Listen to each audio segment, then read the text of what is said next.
Nicolas Huchet arrive dans ce lycée, toujours muni de cette valise. Il s'est fait amputer de la main après un accident du travail à 18 ans et porte une prothèse qu'il trouve imparfaite. Il cherche avec des étudiants à en fabriquer une autre.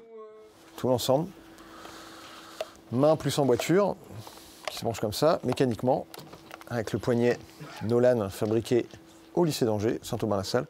Une main bionique. Cela fait 3 ans que ces élèves de BTS travaillent dessus. Là, il y a le bouton d'allumage. Et voilà. Le prototype présente encore quelques défauts. Et ben voilà, là je ne peux pas ouvrir la pince en fait. Toi là je suis à fond.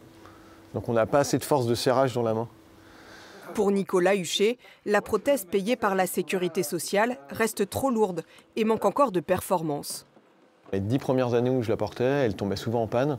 Et ensuite, il y a eu des innovations dans les prothèses et elles étaient inaccessibles. Elles n'étaient pas remboursées par la sécurité sociale. Et un jour, j'ai découvert les Fab Labs.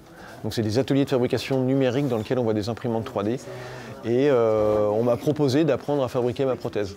Et sur Internet, on a trouvé des plans de mains robotiques qu'on pouvait imprimer en 3D.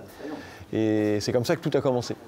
Il a alors créé une association pour améliorer le quotidien des personnes handicapées. Moi qui ai pris contact avec Nicolas en disant qu'on avait des compétences mais que je trouvais dommage de ne pas les utiliser pour des choses un petit peu plus concrètes et qui aient plus d'intérêt en fait que des projets pédagogiques qui n'ont d'autre objectif que de valider un examen. De pouvoir aider des gens à travers ce projet, oui, c'est vachement valorisant.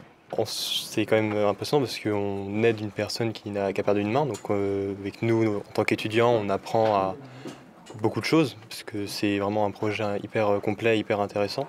Les élèves ont encore quelques mois pour améliorer leurs mains bioniques. En octobre, Nicolas Huchet participera au Cibathlon, un événement international où elle sera mise en compétition avec d'autres prototypes.